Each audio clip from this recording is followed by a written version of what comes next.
Hello दोस्तों, प्रतिमा GS academy पे आप सभी का स्वागत है। दोस्तों, मध्यकालीन इतिहास में अलाउद्दीन चल रहे थे और उन्हीं से संबंधित विजय और आगे का अभियान शुरू करते हैं। अलाउद्दीन खिलजी और सल्तनत काल का विस्तार। अलाउद्दीन से पहले बलबन थे। बलबन ने क्या किया था कि रक्त और लौह की नीति तो अपनाया था, लेकिन विस्तार की नीति वो नहीं अपनाए थे। विस्तार की नीति नहीं अपनाए थे। अलाउद्दीन इनसे कहीं आगे बढ़ करके कार्य कर रहे हैं। मंगोलों का आक्रमण भी झेले, साथ ही साथ आंतरिक विद्रोह भी झेले और विस्तार की नीति भी अपनाए रखे। अलाउद्दीन खिलजी 1296 में सुल्तान बनते हैं। 1296 में सुल्तान बनते हैं क्योंकि जलालुद्दीन खिलजी की मृत्यु हो चुकी होती है और मृत्यु कोई और नहीं करता है, अलाउद्दीन खिलजी ही मार देते हैं। और कहा जाता है कि शाही चंदोवा अलाउद्दीन ने जलालुद्दीन के खोपड़ी से रक्त बहते हुए उठाकर अपने सर पर रख लिया था। यानी कि जलालुद्दीन खिलजी के रक्त अभी बहना बंद भी नहीं हुआ था कि अलाउद्दीन खिलजी ने शाही चंदोवा यानी मुकुट अपने सर पर रख लिया। विस्तार में सबसे पहला आक्रमण उन्होंने किया गुजरात में। 1298 ईस्वी में 1298 ईस्वी में अलाउद्दीन ने अपने दो सेनापति उलुग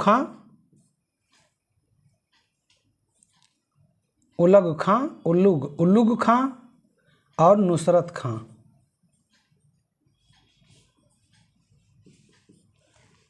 इन दोनों के नेतृत्व में अलाउद्दीन ने गुजरात को जीतने का पूरा बंदोबस्त बनाया। इन्होंने आक्रमण किया और गुजरात के शासक थे राय करण या कर्णदेव।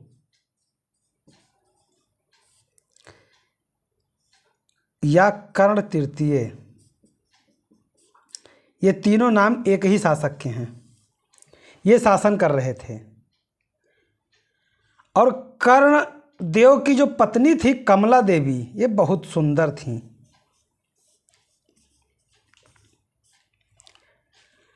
आक्रमण करके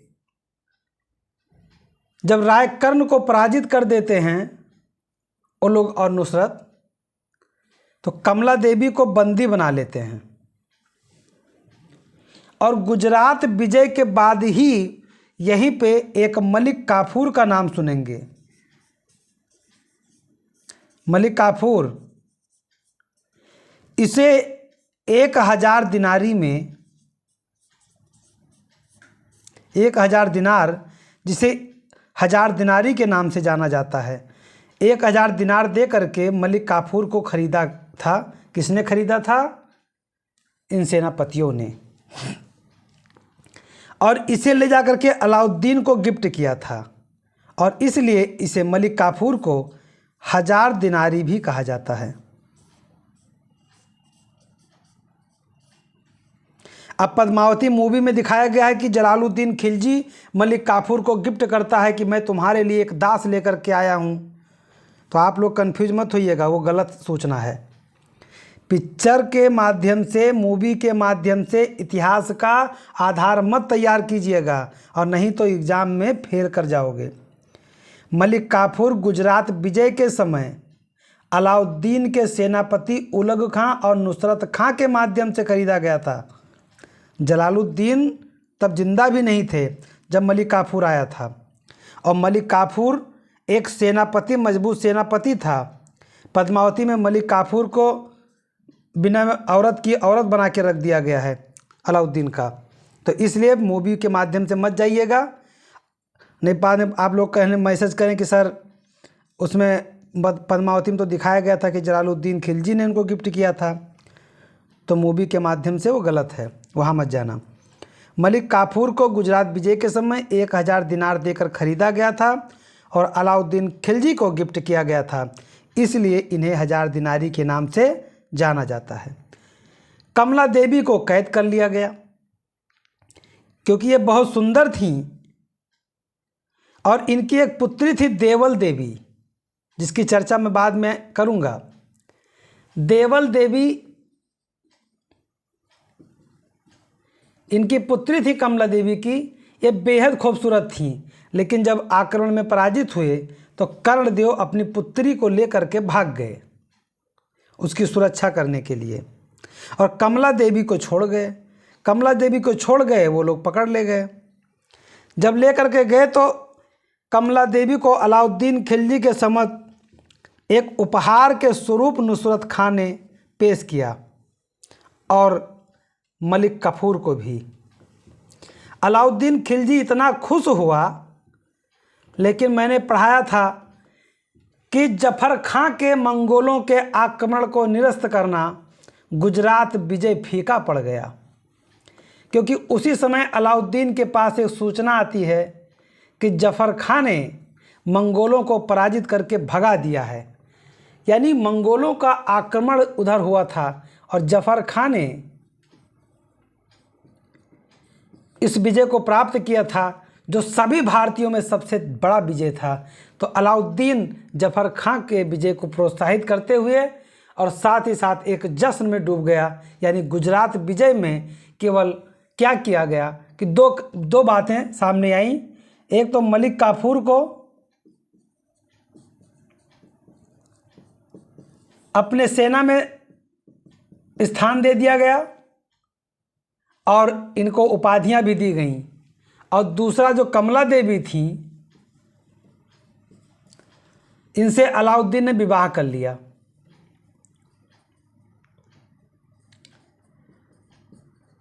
अब जब अलाउद्दीन ने विवाह कर लिया, कुछ दिन बीता, तब कमला देवी को याद आई हमारी पुत्री, मतलब हमारी नहीं, मतलब कमला देवी की पुत्री याद आई। और इन्होंने अलाउद्दीन से कहा, है जी सुनिए तो कहे हाँ मोहतरमा बोलिए बेगम। उन्होंने कहा मैं कुछ नहीं, मैं तुमसे नाराज़ हूँ। कहें क्यों? कहे मेरी पुत्री मुझे चाहिए। एक गाना है कि हम तो डूबेंगे सनम तुमको भी ले डूबेंगे। तो कमला देवी तो मुस्लिम बन चुकी थी, अब अपनी पुत्री को खींचना चाहती, इनकी मोहब्बत जाग गया। अलाउद्दीन ने कहा बस इतनी सी बात, अपने सेनापति को भेजे, जाओ गुजरात पे आक्रमण करो और देवल देवी को लाओ। देवल देवी को लाया जाता है, आक्रमण करके फिर से वहाँ पे पराजित करते हैं और देवल देवी को ला करके गुजरात का नाम रख दिया जाता है खिजराबाद। और देवल देवी का विवाह खिज्र खां से कर दिया जाता है, जो अलाउद्दीन के पुत्र थे। यानी कि अम्मा का बप्पर रखे और बिटिया का पुत्र, ये कहानी थी गुजरात विजय की। अलाउद्दीन का प्रथम सैन्य अभियान था गुजरात विजय,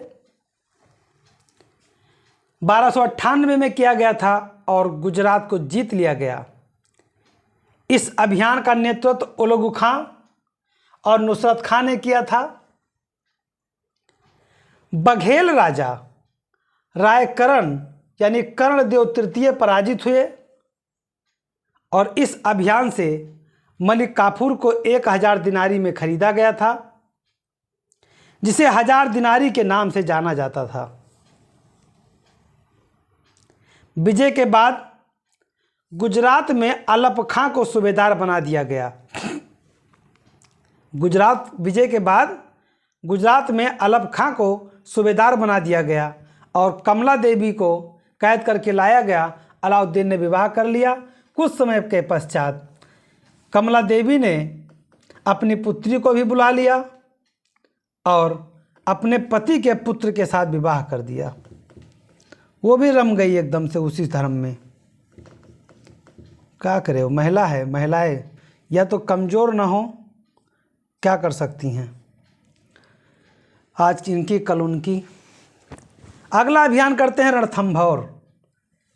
1301 ईस्वी में अलाउद्दीन रणथंभौर में विजय करते हैं, सॉरी आक्रमण करते हैं, विजय भी कहाँ कर लेंगे। यहाँ भी उलुग खां और नुसरत खां को भेजा जाता है, लेकिन यहाँ पे शासक होते हैं हमीर देव। हमीर देव शासक होते हैं और हमीर देव ने इस आक्रमण का मुंह तोड़ जवाब दिया और उनका एक सेनापति नुसरत खां मारा गया। यह जानकारी जब अलाउद्दीन को मिली तो बहुत वेग के साथ वो पहुंचता है और हमीर देव के प्रधानमंत्री रणमल को खरीद लेता है। रणमल के धोखा देने की वजह से हमीर पराजित होता है और मार दिया जाता है। भाई जब प्रधानमंत्री ही सबसे मुख्य सलाहकार और सहयोगी ही बिक गया है तो राजा तो मारा जाएगा। अलाउद्दीन का यह राजस्थान का पहला विजय था। हमीर देव की मृत्यु के बाद में रणथंभौर की महिलाओं ने जौहर कर लिया था। अब जौहर क्या होता है?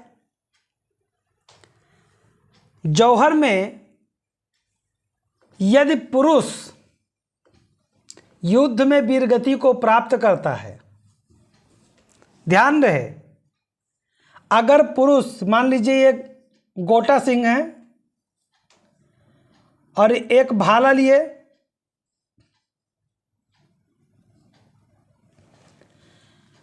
अगर इनके पीठ में तीर लगा है या पीठ में घाव है तो महिलाएं दरवाजा बंद कर लेती थीं और कहती थीं कि मैं एक कायर को जगह नहीं दे सकती। आप भाग रहे थे रण छोड़ करके, इसलिए पीठ में लगा। कई बार धोखा भी हो सकता है। मुस्लिम आक्रमणकारी अक्सर पीठ पे ही वार करते थे, वो सामने से कभी लड़े ही नहीं। ये जानकारी खैर बाद महिलाओं को हो गई थी, फिर दरवाज़ा खोल के बुलाने लगी थी, अच्छा आ जाओ, ऐसा मत करना आगे से। अगर पुरुष वीरगति को प्राप्त कर गया है तो उस पुरुष से संबंधित जितनी महिलाएं होती थीं, चाहे वो दासी हों, रानी हों, महिषी हों, पटरानी हों या कोई भी, या जितने पुरुष मार गए उन सब की सामूहिक रूप से महिलाएं, एक आग का हमेशा वो रहता था, उसमें जब आक्रमण होता था तो लकड़ियां जला दी जाती थी पहले ही। अगर युद्ध जीत करके आए हैं तो उस आग के वजह से जश्न मनाया जाता था, और यदि पुरुष मार दिए गए हैं तो सभी महिलाएं अपने पति के अंग वस्त्र को लेकर के इसमें कूद करके अपनी जान दे देती थीं। यानी जौहर इसे कहते थे, सामूहिक रूप से अपने पति के मर जाने पर आत्मदाह करना। यानी राजस्थान में जौहर का यह प्रथम साक्ष्य पाया जाता है। जौहर के और साक्ष्य तो पाए गए, लेकिन राजस्थान के प्रथम साक्ष्य हैं रणथंभौर अभियान के समय अलाउद्दीन के जब आक्रमण हुआ, रणमल के धोखा देने के बाद हमीरदेव मारे जाते हैं और वहाँ की महिलाएं जौहर व्रत का पालन करती हैं। यानी अलाउद्दीन की 2 विजय निहित हुए। अगला अभियान चित्तौड़ अभियान।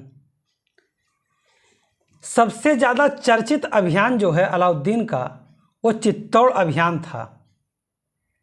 इसमें अलग अलग इतिहासकारों के अपने अलग अलग राय हैं, जबकि वास्तविक राय सामरिक था। सामरिक मतलब होता है रक्षा से संबंधित या सुरक्षा से संबंधित। अभियान का जो मुख्य कारण था अलाउद्दीन का, वो था सामरिक कारण, लेकिन जो उद्देश्य उसमें एक और निहित हो गया कि रानी पद्मावती बहुत सुंदर हैं। पता नहीं कैसे आदमी थे, कमला देवी का लेके चले गए, उसके बाद अब पद्मावती चाहिए, जलालुद्दीन की पुत्री चाहिए ही चाहिए, कितनी औरतों को रखेंगे। लेकिन अब औरतों भी चाहती हैं कि ऐसे ही आए कोई मारे धारे ले जाए, खुश रहती थीं औरतें। पद्मावत एक पुस्तक है, काव्य है पद्मावत। इसको लिखे थे मलिक मोहम्मद जायसी। इन्होंने इसमें पद्मावत में पद्मावती, रानी पद्मावती का बहुत सुंदर वर्णन किया है।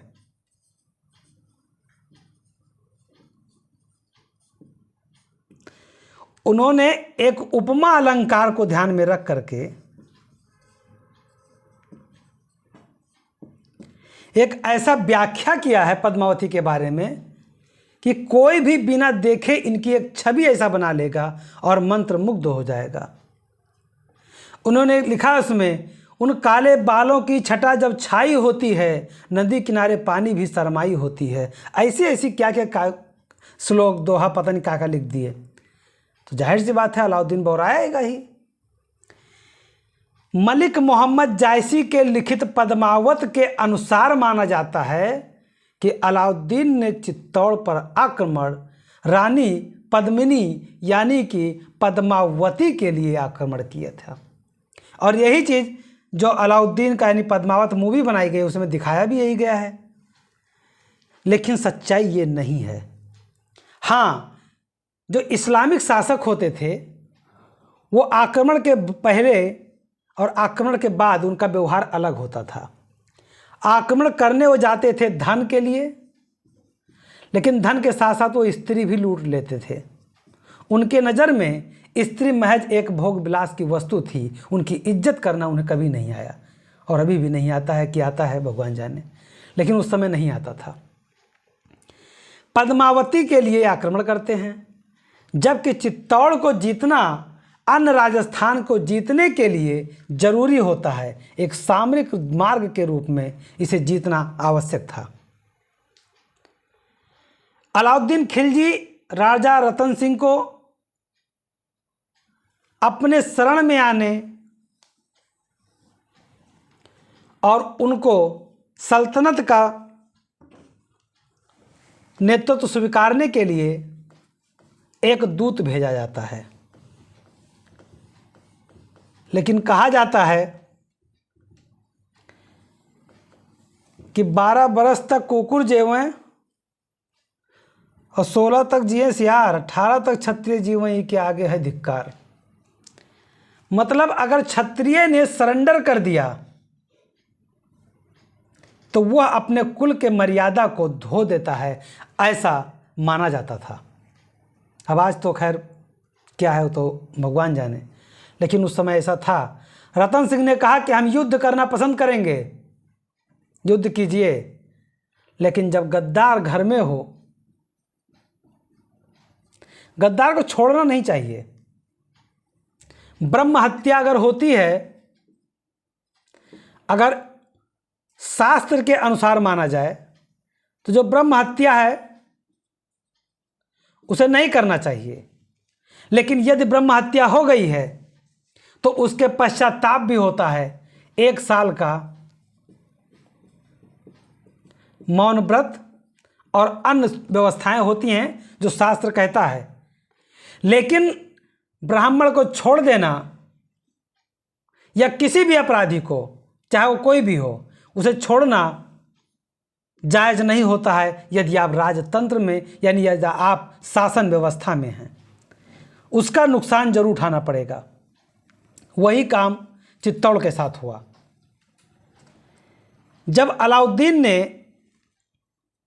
आक्रमण किया तो उस युद्ध में रतन सिंह मारे गए। यानी इन्हें वीर गति प्राप्त हुई।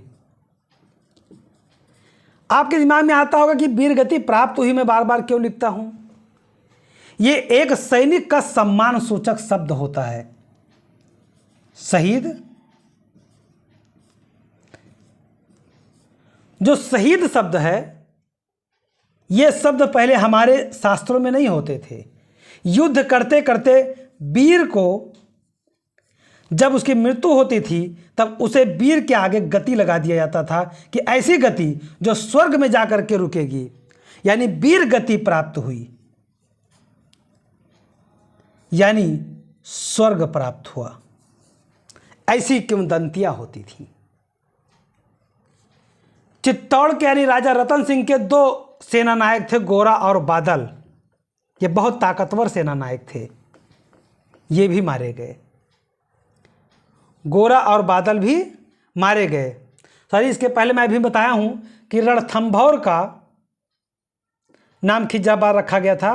रणथंभौर को जीत करके हमीरदेव को मार करके रणथंभौर कब्जे में ले लिया गया था, लेकिन खिजराबाद नाम चित्तौड़गढ़ का रखा गया था। और जब चित्तौड़गढ़ का अभियान अलाउद्दीन कर रहे थे, और सबसे बड़ी बात, अभी तक का जितना नेतृत्व किए हैं अलाउद्दीन के सेनापति किए हैं, रणथंभौर पे जब इनके नुसरत खां इनका एक सेनापति था, जब ये मार दिया जाता है तब अलाउद्दीन रणथंभौर का अभियान करते हैं, लेकिन चित्तौड़ में तो स्वयं आते हैं पहले ही बार में, और बहुत बड़ी सेना लेकर के आते हैं। गोरा बादल मार दिए जाते हैं, चित्तौड़ का नाम खिजराबाद रख दिया जाता है। रानी पद्मिनी समस्त सहेलियों के साथ जौहर कर लेती हैं, यानी आग के हवाले अपने आप को कर देती हैं, जौहर व्रत का पालन करती हैं। और याद रहे कि गुजरात विजय 1298, रणथंभौर विजय 1301, चित्तौड़ विजय 1303 में है। और ऐसे क्रम जरूर याद रखिएगा, क्योंकि पीटी में क्रम डेट सहित पूछ लेता है, मतलब सन सहित पूछ लेता है, तो ये आपको याद रखने की जरूरत है, इसीलिए मैं क्रमशः पढ़ा रहा हूं। रानी पद्मिनी जौहर कर लेती हैं और अलाउद्दीन कुछ नहीं पाता, क्योंकि जिस धन की लालसा से आता, हाँ सामरिक रूप से तो अलाउद्दीन विजय प्राप्त कर लेता है, लेकिन धन सहित जल करके राख हो जाता है और अलाउद्दीन के हाथ कुछ नहीं लगता। गोरा बादल मार दिए जाते हैं। इस अभियान के साथ अमीर खुसरो अलाउद्दीन के साथ होता है।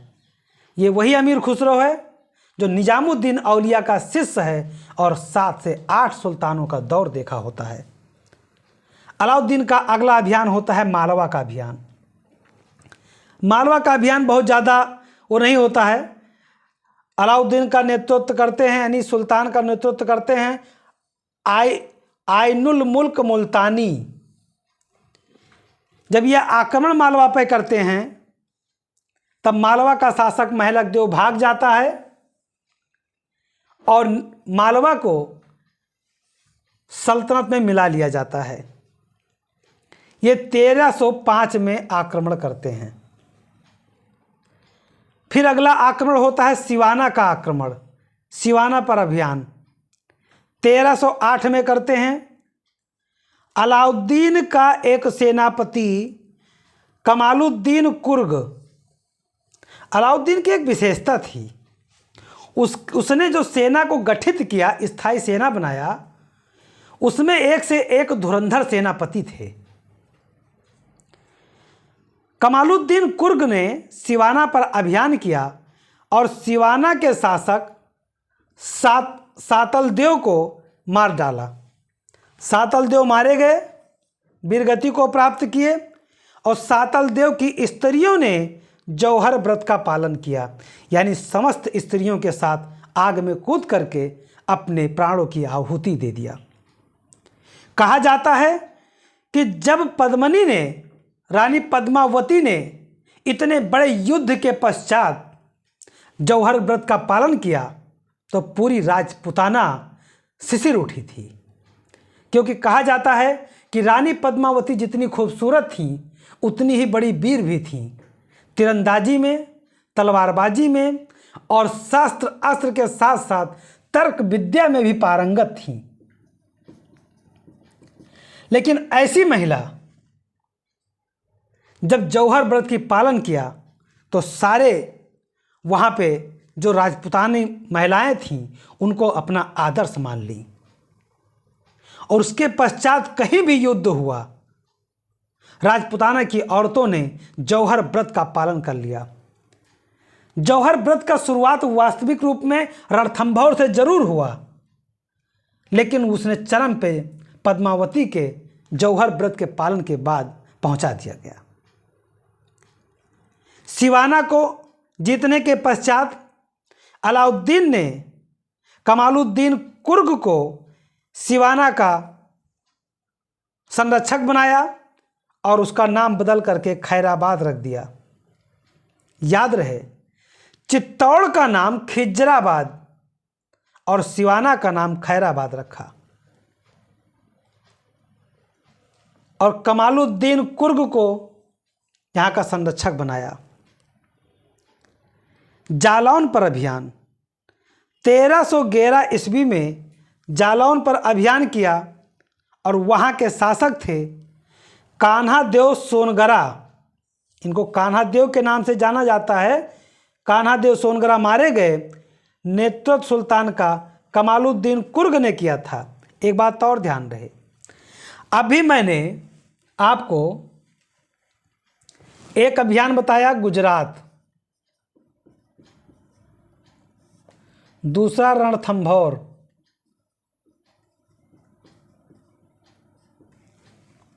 तीसरा चित्तौड़, चौथा मालवा, पांचवा सिवाना, छठा जालौर। याद रहे, एक 1298, 1301, 1303 में चित्तौड़, 1305 में मालवा, 1308 में सिवाना, 1311 में जालौन। ये अभियान अलाउद्दीन के उत्तर अभियान के नाम से जाने जाते हैं। अब अलाउद्दीन के हम दक्षिण अभियान को पढ़ेंगे। तो उत्तर अभियान में गुजरात से लेकर के जालौन तक 1298 से लेकर 1311 तक इन अभियानों को जीता गया। दक्षिण अभियान में अलाउद्दीन ने देवगिरी अभियान किया। जिस समय कड़ा मानिकपुर के गवर्नर थे उस समय देवगिरी का प्रथम अभियान था। ये देवगिरी का दूसरा अभियान है और बाद में तीसरा अभियान होगा। जब सुल्तान बने तब देवगिरी पर अभियान किए और वहाँ के शासक थे रामचंद्र देव। रामचंद्र देव शासक बने और उनके पुत्र सिंघड़ देव थे। जब रामचंद्र को पराजित करके दिल्ली लाया गया तो दिल्ली में अलाउद्दीन ने, देखिए ये भारत है, अभी गुजरात और राजस्थान इधर की ही विजय अलाउद्दीन ने किया था। देवगिरी यहाँ पर है और यहाँ से दक्षिण का अभियान, इसे दक्षिण के अभियान के नाम से जानते हैं, और ये उत्तर का अभियान था। तो पहला अभियान देवगिरी था। देवगिरी के शासक को पक्ष में करते तो इनके सहयोग से इधर को और जीतते। अलाउद्दीन ने वही किया, देवगिरी पे अभियान किया और रामचंद्र को पराजित किया। लेकिन जब रामचंद्र को दिल्ली लाया गया तो इनके साथ अपमानित नहीं किया गया। अलाउद्दीन बहुत बुद्धिमान था, वो राजनीति और कूटनीति को इस्तेमाल करता था। जब एक बार अलाउद्दीन से कहा गया कि आप इस्लाम के अनुसार निर्णय दीजिए, हिंदुओं को, मुसलमानों को, उनको देख करके निर्णय कीजिए, तो अलाउद्दीन कहता है कि मैं एक मुसलमान हूँ, मैं पढ़ा लिखा तो नहीं हूँ, मैं नहीं जानता हूँ कि सही क्या है गलत क्या है, बस मैं इतना जानता हूँ कि मैं वही कार्य करूँगा जो जनता के हित के लिए होगा। सही और गलत का निर्णय अल्लाह करेगा। अल्लाह अंतिम समय में हमारे साथ क्या करेगा हमें नहीं पता। अभी हम धार्मिक रूप से राजनीति को शामिल नहीं कर सकते। मतलब उसका एक अलग रवैया था। रामचंद्र को राय रायन की उपाधि दिया, गुजरात में बगल में नवसारी की जागीर दिया, जो कि गुजरात पहले जीत चुका था, और 1 लाख सोने का टंका दिया। यानी कि रामचंद्र को बहुत सम्मान के साथ भेजा। अब ये खुश हो गए। अलाउद्दीन के इस व्यवहार से रामचंद्र कायल हो गए, लेकिन उनका पुत्र सिंघड़देव अंदर ही अंदर घुट रहा था। कर का पाते, बप्पा गए संरक्षण में, लड़का क्या कर लेगा। अब रामचंद्र तो यहाँ आ गए। अब इन्होंने अलाउद्दीन के दक्षिण अभियान में पूरी मदद की। यही वो चाहता था भाई, दिल्ली से यहाँ आना, आक्रमण करना। इसे अच्छा यहाँ एक अपने एक साथी बना लिए, यहाँ आए, आराम किए, सेना लिए, मार दिए। और देवगिरी पर अभियान सफल रहा। और उसके बाद यहाँ पे तेलंगाना अभियान, प्रताप रुद्रदेव शासन करते थे। यहाँ पे वारंगल के शासक थे प्रताप रुद्रदेव। इन्होंने क्या किया कि जब इन पर आक्रमण हुआ तो और ये डर के मारे युद्ध नहीं किए और समर्पण कर दिए। प्रताप रुद्रदेव ने समर्पण भी एक अजीबो गरीब तरीके से किया। जैसे कुत्ते के गले में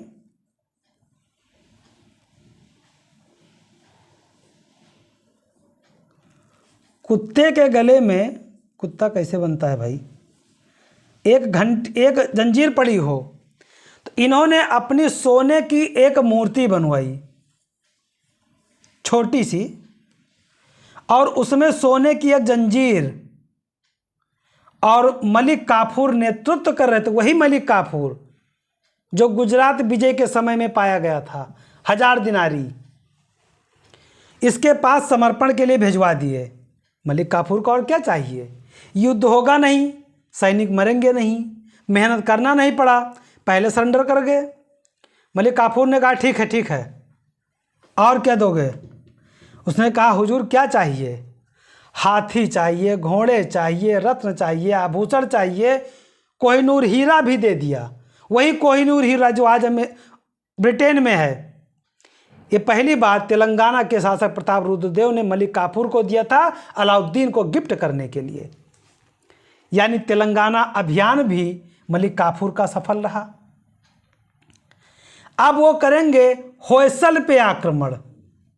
ये होयसल है, और होयसल पे आक्रमण करेंगे। यहाँ के शासक हैं बल्लाल तृतीय। नाम बल्लाल तृतीय है, लेकिन काम इनका बहुत अच्छा था, बहुत योग्य आदमी थे ये।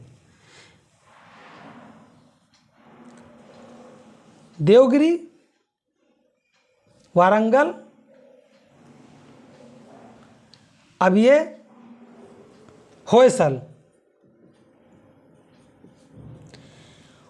या द्वार समुद्र का विजय भी इसे कहा जाता है।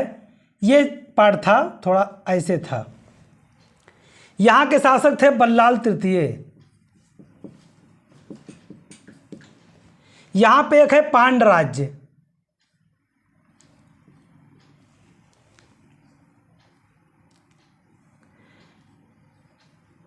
यहाँ पे पांड राज्य था। पांड राज वीर पांड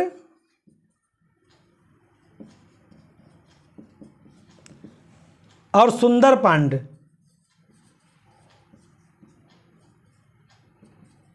ये दोनों भाई थे और सत्ता के लिए आपस में लड़ रहे थे। वीर पांड का मदद करने के लिए ये अपना देश छोड़ करके इनकी मदद करने के लिए यहाँ आए थे, और इधर से मलिक काफूर आक्रमण कर दिए। अब ये भाग के आए, अचानक से भाग के आए तो तक अच्छा खासा सा कब्जा हो चुका था मलिक काफूर का। अब बल्लाल संधि करने के लिए बाध्य हुए। बल्लाल से कहा गया, देखो भाई तुम इतने ताकतवर हो कि दूसरे की मदद करने जाते हो, अपना तो बचा नहीं पाए हो। तो अब ये कह रहे हैं, बताओ हुजूर हम क्या करें? बोले कुछ ना करो, हमसे संधि करो। संधि किए और संधि में कहा गया कि आपको जब मैं पांड्य पे आक्रमण करूंगा तो मदद करनी होगी, जैसा कि रामचंद्र कर रहे हैं। बोले ठीक है भाई, मजबूरी में क्या ना करें। इधर संधि करते हैं और फिर यहीं से मलिक काफूर आक्रमण कर देते हैं पांड्य राज्य पे।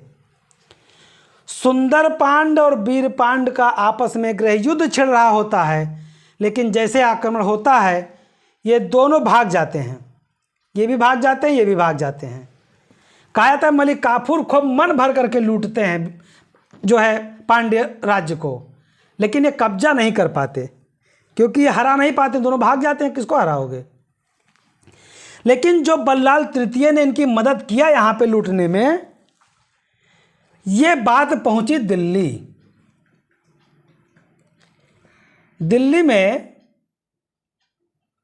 1, 2, 3, 4 ये चारों पार्ट अब जीत चुके थे। और जब दिल्ली ये बात पहुंची कि होयसल के राजा बल्लाल तृतीय ने बड़ी मदद किया, हम बहुत धन लेकर के आए, तो बोले भाई उनको दिल्ली लाओ, हम भी स्वागत करें। फिर इन्हें दिल्ली ले जाया गया। जब दिल्ली ले जाया गया तो अलाउद्दीन बहुत खुश हुआ। खुश काहे नहीं होगा भाई, मजाक थोड़े है, पैसा कमाए हैं। इनसे कहा कि हम मांगो, क्या मांगना चाहते हो, हम तुम पे बहुत खुश हैं। तो वो कुछ नहीं, हमारा रजवा हमको दे दो। नहीं भाई, वो तो तुम हमारे अंदर में रहोगे, वो उसके अलावा कुछ मांगो। राज तुम्हारा तुम्हारे पास रहेगा, लेकिन रहोगे हमारे अंडर में। बोले ठीक है, कहीं और कुछ मांगो। कहीं तो जो तुम्हें देना चाहते हो दे दो। तो इन्होंने एक शाही मुकुट दिया इनको, बल्लाल तृतीय को। अपना सुल्तानी छत्र दिया, जो सुल्तान स्वयं धारण करता था उसी तरह का एक छत्र दिया, और 10 लाख सोने का टंका भी दिया। याद रहे, देवगिरी के अभियान में रामचंद्र को रायरायन की उपाधि, नौसारी की जागीर और 1 लाख टंका देता है यहाँ पे, ताकि एंट्री मिले और यहाँ भी कब्जा बरकरार रहे। इसलिए 2 राज्यों को अपना मित्र बना लिया अलाउद्दीन खिलजी ने। उनकी विदेशिक नीति में सारी रणनीतियों को लगा दिया और बल्लाल तृतीय को एक मुकुट, छत्र और 10 लाख सोने का टंका दिया। इतना हो ही रहा था कि रामचंद्र मर गए थे और इनके पुत्र सिंघड़ देव देवगिरी के शासक बन गए थे, और इन्होंने अलाउद्दीन के नेतृत्व को मानने से मना कर दिया। मलिक काफूर बार बार दक्षिण आ रहे थे। अलाउद्दीन बोले कि काफूर इनको ख़त्म करो यार, ये रोज़ पंख उठाने लगा है। काफूर भी बोले कि हुजूर आप ना भी कहते, हम तब भी अब इसे मारने वाले हैं। और देवगिरी का तीसरा अभियान करते हैं मलिक काफूर, और सिंघड़ देव को मार देते हैं। रामचंद्र के दामाद हरपाल देव को गद्दी प्राप्त होती है। यानी अब यहाँ पे इन्हें मार दिए और हरपाल देव को शासक बना दिए। यानी कि उत्तर भारत का विजय, अलाउद्दीन का दक्षिण भारत का विजय संपन्न हुआ। अब इनके प्रशासन का दौर देखेंगे। अलाउद्दीन का प्रशासन देखिए, सल्तनत काल में जो प्रशासन चल रहा था उसमें वजीर, सेनापति, वित्त मंत्री हो गए, सेनापति हो गए, विदेश विभाग, गृह विभाग, ये सभी शासकों में देखने को मिलेंगे। लेकिन सभी शासकों में जो वजीर का पद होता था उसे कहते थे दीवान वजारत। ये जब मैं सल्तनत काल का समस्त प्रशासन को पढ़ाऊंगा तब बहुत अच्छे से और बताने वाला हूं। दीवान आरिज सेना विभाग, दीवान इंसा पत्राचार विभाग और दीवान रसालत विदेश विभाग। यानी कि पत्राचार विभाग को ही गृह विभाग भी कह सकते हो। ये चार सभी में कॉमन थे। दीवान आरिज की स्थापना बलबन ने किया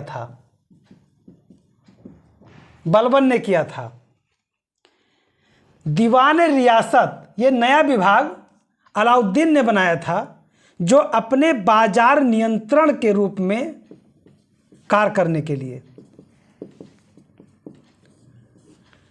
अलाउद्दीन को समझ में आ गया था कि विद्रोह क्यों होते हैं और विद्रोह को कैसे दबाया जाए, तो अलाउद्दीन ने कई नीतियां बनाई थीं और एक स्थायी सेना रखना चाहते थे। स्थायी सेना और बड़ी सेना। तो बड़ी सेना के लिए पैसा भी होना चाहिए, तो उन्होंने पैसा तो नहीं बढ़ाया, लेकिन बाजार नियंत्रण करके कीमत को नियंत्रित कर दिया, जिससे सस्ते दामों पे सैनिकों को व्यवस्थाएं मिलती रहीं। अलाउद्दीन के समय में अन्य अधिकारी थे मुहत्सिब। बाजार नियंत्रण का कार्य करते थे और नापतौल का निरीक्षण भी करते थे। कहा जाता है कि अलाउद्दीन के समय में यदि कोई भी दुकानदार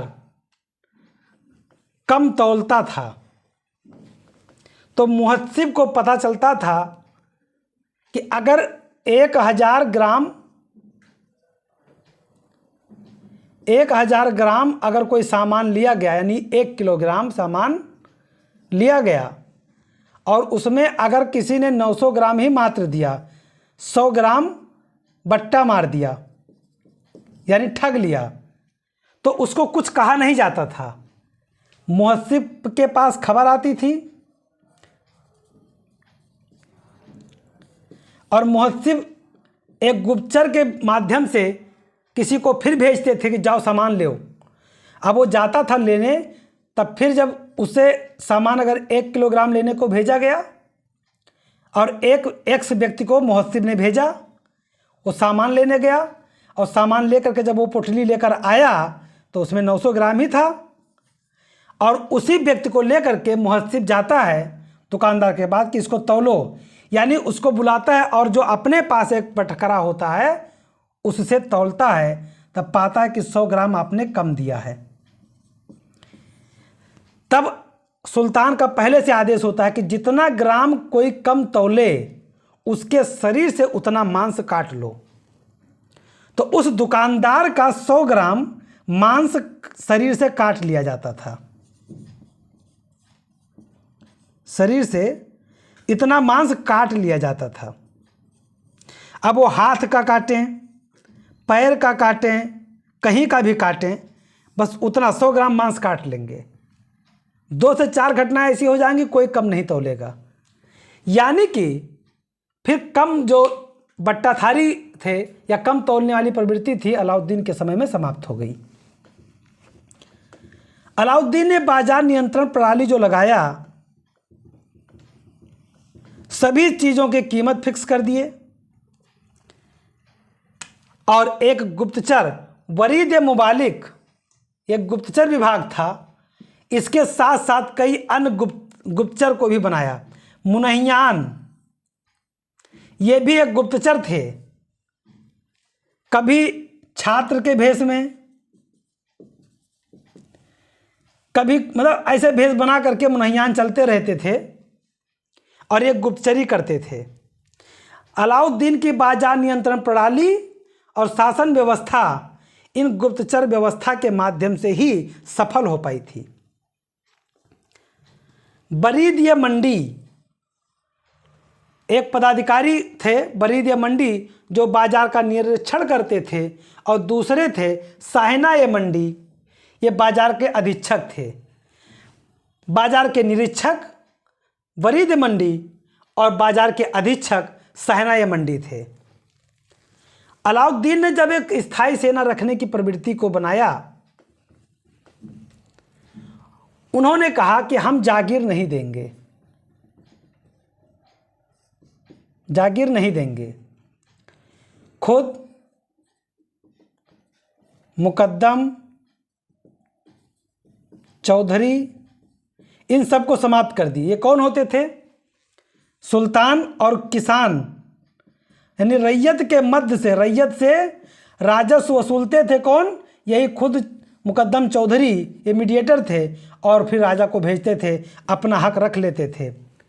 और ये बिना टैक्स के कर मुक्त भूमि भी रखते थे। अलाउद्दीन ने इन्हें समाप्त कर दिया। अब सीधे जनता से कर लेते थे और सीधे जनता को सहयोग देते थे, यानी खुद मुकद्दम चौधरी को समाप्त कर दिए।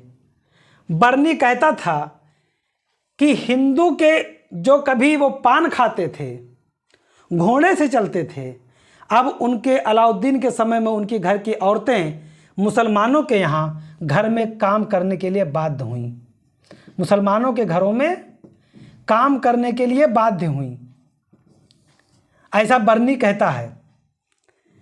यानी खुद मुकद्दम चौधरी को इन्होंने समाप्त कर दिया और जितनी भूमि जागीर के रूप में, इक्ता के रूप में दिया गया था, उन समस्त भूमि को अलाउद्दीन ने वापस लेकर के उसे खालसा भूमि में कन्वर्ट कर दिया। खालसा भूमि केंद्रीय भूमि होती थी, सरकार की भूमि, यानी रिजर्व भूमि में कन्वर्ट कर दिया। यानी कि अब किसी भी मीडिएटर की आवश्यकता नहीं थी। फिर क्या था? फिर था अब सेना रखा जाएगा। बहुत बड़ी सेना रखा गया और सेना को जागीर न देकर के नकद वेतन देने की बात कही गई और कहा गया कि जो व्यक्ति सेना में आना चाहता है वो अपना हुलिया बनवाए। हुलिया मतलब फोटो बनवाए।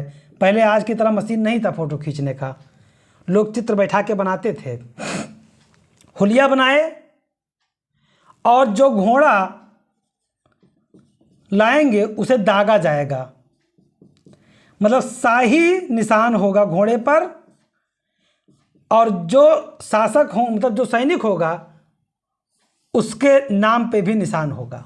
यानी कि हुलिया और दाग प्रथा पहली बार अलाउद्दीन खिलजी ही लाए, जिसे अकबर ने बहुत अच्छे से आगे चल करके प्रयोग किया।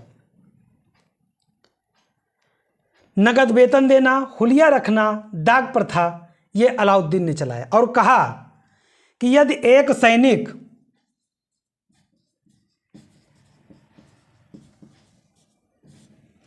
एक घोड़ा के साथ आता है तो उसे वार्षिक 234 टंका दिया जाएगा वेतन, वार्षिक।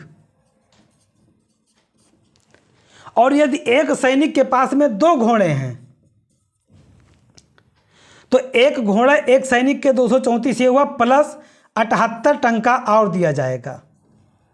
यानी 234 और 78, 8 4 12 के 2, 4 7 4 11, 312, यानी 2 अस्पा को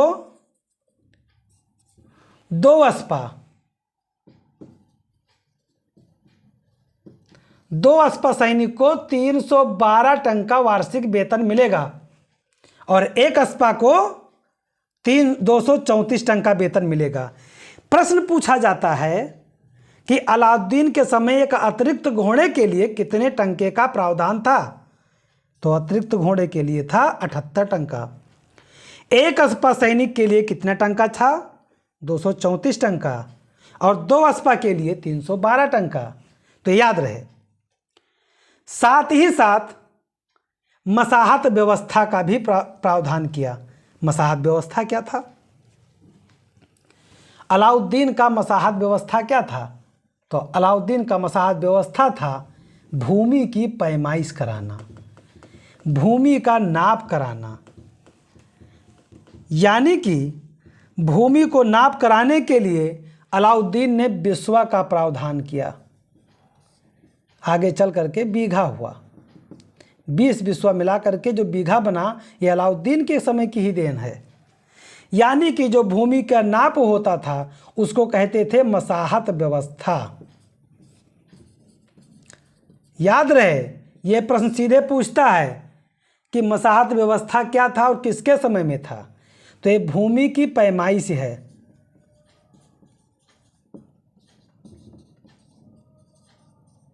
भूमि की पैमाइश है और ये अलाउद्दीन के समय की है।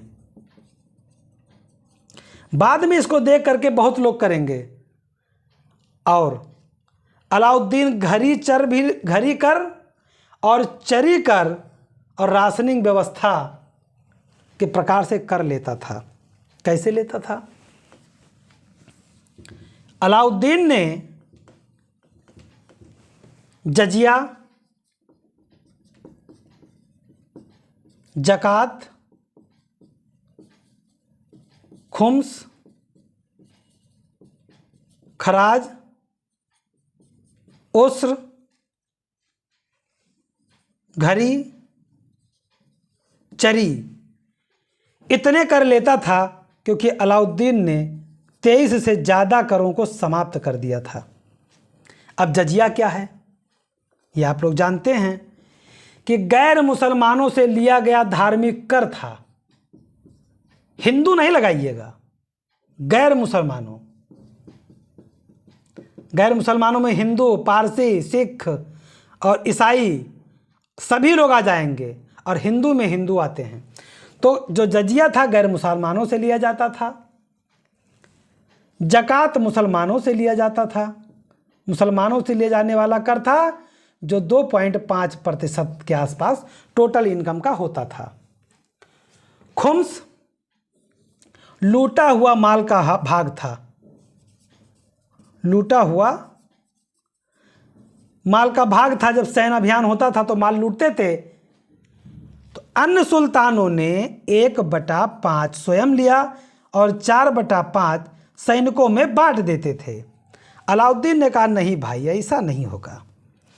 4/5 तुम लोग धन क्या करोगे, वेतन हम देते ही हैं, खाने पीने की व्यवस्था कम कर ही दिए हैं, सामान तुम्हें सस्ता मिल ही जाता है। तो बोले तो हुजूर बताइए। बोले 4/5 राज्य के खजाने में डाल दो, 1/5 सब लोग बांट लो, चलो जाओ, दे दिए। खराज होता था भूराजस्व कर। उस्र भी ऐसे कर होता था जो मुसलमानों से लिया जाता था। घरी चर सभी से लिया जाता था जो घर पे लगता था। और चरी कर चारागाह पे। ये 2 कर भी अलाउद्दीन लेता था। यानी अलाउद्दीन ने जजिया, जकात, खुम्स, खराज, उस्र, घरी, चरी इतने कर वो वसूलता था। और याद रहे कि 50% राजस्व वसूलता था। 1/2 अलाउद्दीन खिलजी, जिसमें नगद या राशन जो भी मिले राज्य को दे दो। और ये 50% और 4/5 आगे चल करके मोहम्मद बिन तुगलक MBT, मोहम्मद बिन तुगलक अभी तुगलक वंश में यही चीज़ अपनाएंगे। यानी जजिया, जकात, खुम्स, खराज, उस्र, घरी एंड चरी कर बटा 4/5 50% टोटल रेवेन्यू नगद एवं राशन व्यवस्था में अलाउद्दीन लेता था। अलाउद्दीन खिलजी ने 4 प्रकार के बाजार को बनाया, जिसमें गल्ला बाजार में गल्ला मिलता था, जिसमें ज्वार, बाजरा, गेहूं ऐसे करके जौ सब मिलते थे। और सबका दाम फिक्स था। कुछ 1 जीतल मन, कुछ 2 जीतल मन, कुल मिला करके वो इतना इंपॉर्टेंट नहीं कितना जीतल में क्या मिलता था, लेकिन फिर भी 1 जीतल 2 जीतल में कई सेर मन गेहूं ये सब जो है मिल जाता था। ज्वार, बाजरा, गेहूं, जौ आदि का मूल्य निर्धारण कर दिया। जैसे प्रति मन गेहूं की कीमत जो थी 7.5 जीतल, जीतल होता था तांबे का सिक्का, इतना देने पर 1 मन गेहूं मिल जाता था, और 4 जीतल देने पर 1 मन जौ मिल जाता था। यानी ऐसे ही मूल्य निर्धारण कर दिया गया था। नगद वेतन, हुलिया प्रथा हो गया, घड़ीचारी हो गया, गल्ला बख्शी। सराय अदल, जो सराय अदल था, बाहर से आने वाले व्यापारी जो माल लाते थे उनको पहले तकाबी दे दिया जाता था। यानी पहले ही अलाउद्दीन व्यापारियों को पैसा दे देता था और कहता था तुम बाजार में इससे ज़्यादा कीमत पे सामान नहीं बेचोगे। तीसरा आया था घोड़ा का, दास का, मवेशी का। यानी घोड़ा जो बाहरी आते थे 100 टंका से लगा करके 20 टंका तक और 10 टंका तक, यानी जो बाहरी घोड़ा थे अच्छे नस्ल के घोड़ा 100 से 110 टंका, टंका चांदी का होता था, टंका में घोड़े खरीदे जाते थे। कहा जाता है कि जो भारत के टट्टू थे, जैसे गदहा होते हैं, गदहा, इन्हें 10 टंका या 20 टंका में माल ढोने के लिए खरीदा जाता था,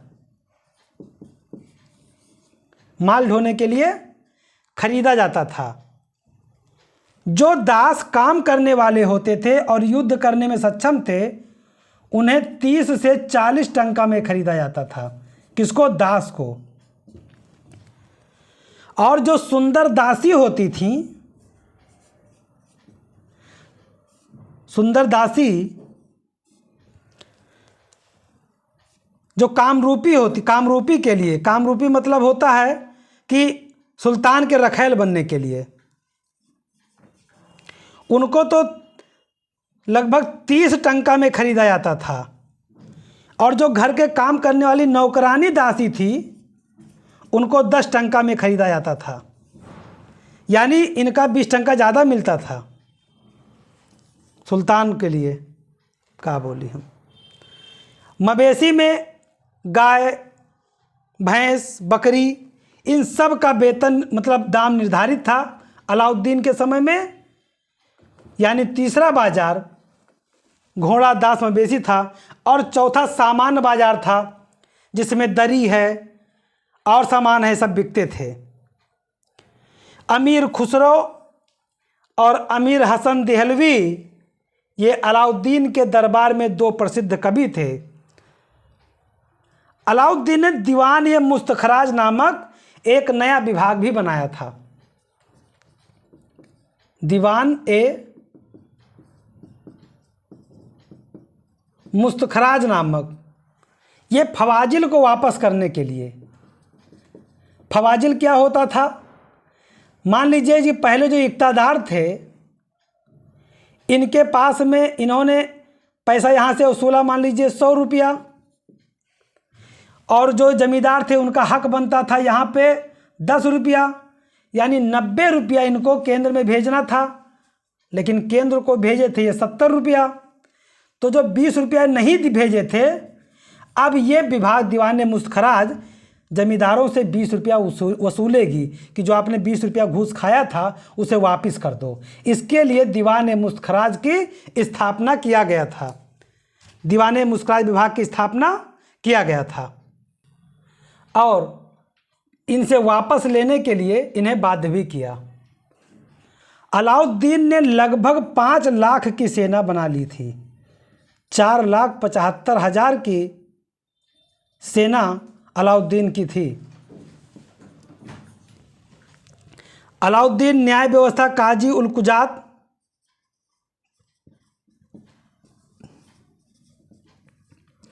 के माध्यम से न्याय प्रणाली को अपनाते थे।